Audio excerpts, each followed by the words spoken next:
Going to a football match in the middle of pandemic feels like an undergoing endurance test in a reality TV show. A pre-match message instructs me to arrive at Hampden Park in Glasgow 3 hours before Scotland kick off against Czech Republic. I must wear a mask at all times. I must stick in all food from my micro bag into a plastic bag provided by the stadium, and all the catering outlets will be shut. So no fancy burgers or cartoons of La Pepsi to keep me going. When I immediately turn up to stadium 3 hours early, the crowds are predictably sparse. The pub outside the ground overflowed with supporters wrapped in Scotland flag looked like a tempting alternative. But when I suggest to a steward that might go get a drink ahead of the game, a look of concern crosses her kindly face. Be careful which pub you're going to, she said. That will see you coming. What is she referring to? Could it be the lunch book bag A4 side that I'm clutching? I haven't given my spare ticket to a rear Scot, my friend Alastair, but he's from Edinburgh, so also now 100% at home in Glasgow. We decide to take the advice and skip the pub. Inside the stadium, we encounter a fan in the loudest tartan suit I've ever seen, including a tiny tartan clasp bag. I pose for a photo with him and he tells me, I had a tailor-made son. It fits me like a glove. It is not just COVID regulation that make this unique and peculiar European football tournament. Euro 2020, as UEFA still insists on calling it, has also become sucked into the culture wars. The pop outside of culture wars.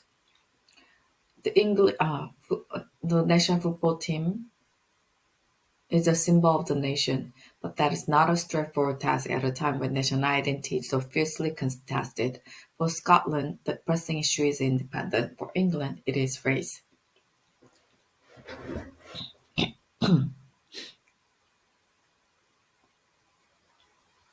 England, it is race. The English football team has decided to take the knee before matches as a protest against racism, but each time they do it, they are booed by a significant section of their own supporters. Even the government seems uncertain about how to respond. After hesitating for a while, Boris Johnson, Prime Minister, condemned the booing and urged fans to get behind the team. But two members of his cabinet, Jacob Rees-Mogg and Priti Patel, defended the protest with Lismo suggesting that the protesters are not expressing racism but condemning the Marxists of Black Lives Matter movement. Patel, Britain's Home Secretary, has accused players of indulging in gesture in politics. Players from the England team whose pre-game press conferences are normally confined to discussing tactics, injuries, and the atmosphere inside the camp, and now being asked to recommend Home Secretary. It would be natural to assume that cabinet ministers are better at politics than footballers, but the Johnson government has reason to be worried of the collapsing in the England team.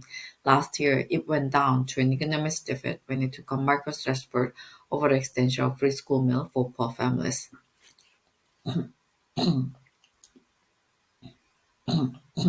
The Manchester United and England forward mobilized a million signatures behind the petition and forced the Johnson government to change tack.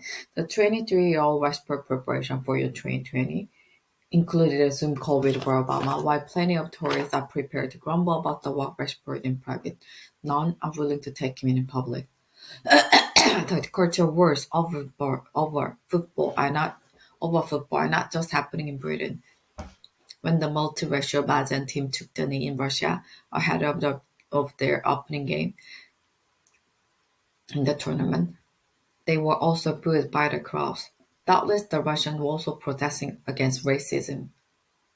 Viktor Orban, Prime Minister of Hungary, one of the host nations for Euro 2020, had defended fans who booed the team that take the knee, saying that Hungarians see the gesture as a provocation.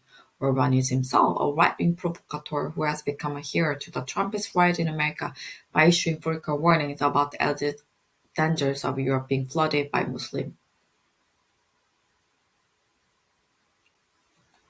But even some moderate conservatives are uncomfortable about footballers taking the knee. One prominent Tory thinker in Britain laments me that football has been a political sport, but now the national team has become a source of division.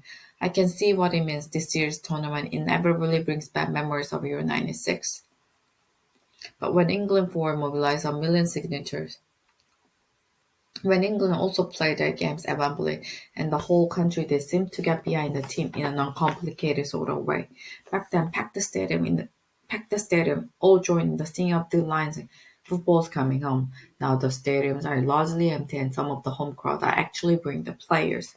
As somebody who has been to many England games over the years, I know that the idea that the team was never mixed up with politics is an illusion. Politics or race is an illusion. England games have always attracted a substantial number of solid hooligans and far-right supporters, whose trademark chant is "No surrender to the RLA." At the last European Football Championship in France in 2016, the ugly tradition of English football hooliganism re-emerged. When I remarked to another fan that I didn't particularly enjoy being caught up in a riot outside a bar in Marseille, I was told curtly, "If you don't like it, you should stay at home and watch the game on television." Football ground in the 1970s were also where I saw the most overt racism that I ever witnessed in Britain. It was routine to see black plates barked by bulls and monkey noises. Monkey noises.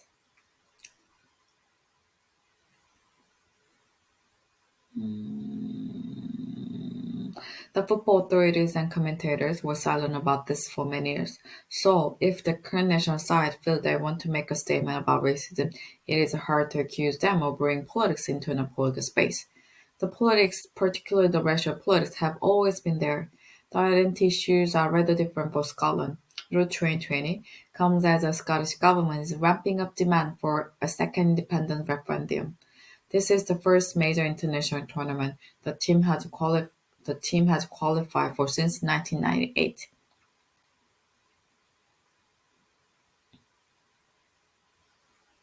Neatly fitting the narrator of national revival. Arriving in Scotland for the first game of the tournament, I find the local paper full of optimism. In recognition of the enormity of the occasion, the Scottish government has even allowed schools without lesson to allow the kids to watch the game on television to watch the game against Tech Leafs. As a visiting Englishman, I wonder how I feel about all this. I wonder. I grew up supporting Scotland in big international tournaments. I had little option since England failed to qualified for the World Cup of 1974 and 1978, but British identity was less complicated back then. The anthem player for the Scotland side that lined up to play Brazil in 1974 was God Save the Queen, although the YouTube recording does not show the Scottish player looking particularly delighted. Today, the crowd and team will be belting out "Love Scotland" with the stirring word that we can still rise now and beat our nation again. When Scotland qualified for the World Cup in 1973, there were more than 90,000 people inside Hampden. But today, thanks COVID, it's a little over 9,000. Far from the joyous return to the big time that has been advertised, it feels pretty black and lonely in the stands, even if the Tartan army has been reduced to little more than a couple battalion. They belt out "Love Scotland" loud enough to drown out the conversation. The team start the game with all the expected passion and stream forward. Their captain, Andy Robertson, can be seen gesturing to his player to calm down. Then the tech score and the air is sucked out of the stadium.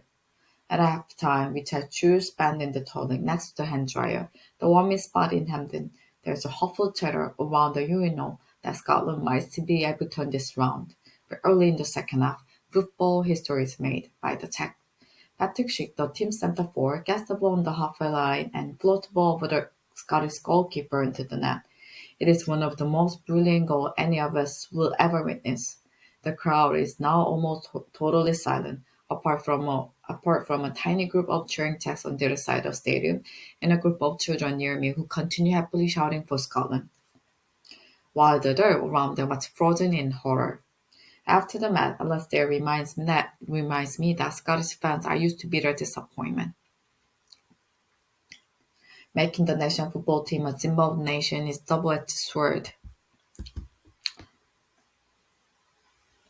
We imagine them scoring wonderful goals and celebrating with the fans. But what if your goalkeeper floundering flat on his back and tangled in the net? Euro 2020 has already delivered humbling setback for two football-mad populist leaders. Orban gave permission for a capacity crowd to attend Hungary's opening games in Budapest against Portugal. only to see the national side lose 3-0. Isaktar Erdogan, president of Turkey, traveled to Azerbaijan and sat in a place of honor in the stands, next to the Azer president, from where he was able to see Turkey go down to a 2-0 defeat against Wales. England fans also have a habit disappointing their most ardent fans. Their side are often portrayed as the embodiment of what we like to believe are national characteristics: courage, calmness under pressure. In fact, as a recent piece by Jonah Leo in The Guardian pointed out, England are uniquely bad at holding a lead in a tournament. The numbers seem to suggest they might even be battlers, and they all see that French and Italians are much better at holding their nerve when they take lead. If Gareth Southgate, the England manager, can somehow break the cycle and turn England into winning outfit, it will inadvertently provide a huge boost to a Johnson government that is desperate for symbol of the success of Brexit Britain. But Southgate has subtly but unmistakably positioned himself to the left of the government taking the knee. He leads a multiracial team and has continually defended their right to make statements on subjects other than football. It has become accepted wisdom in Britain that cultural wars always work better for the right than the left, but football may be an exception. A poll taken across Europe before Euro 2020 showed 54% of England football fans supported taking the knee, with 39% opposed. If the England team keep winning, the number in favor may rise, along with the team's popularity. But once the right may find itself on the wrong end of a culture war for the duration of Euro 2020, I will care much less about who wins the culture wars than who wins the tournament. For Scotland, Euro 2020 began with a deflating defeat. The England team disappointed their fans almost as reliably as the Scots. So slightly later in the day. On the other hand, this is a weird tournament. It's taking place in the middle of pandemic. The stadiums are quarter full and England are playing half decently. I am allowing myself to hope for the weirdest outcome of the lot, an England victory.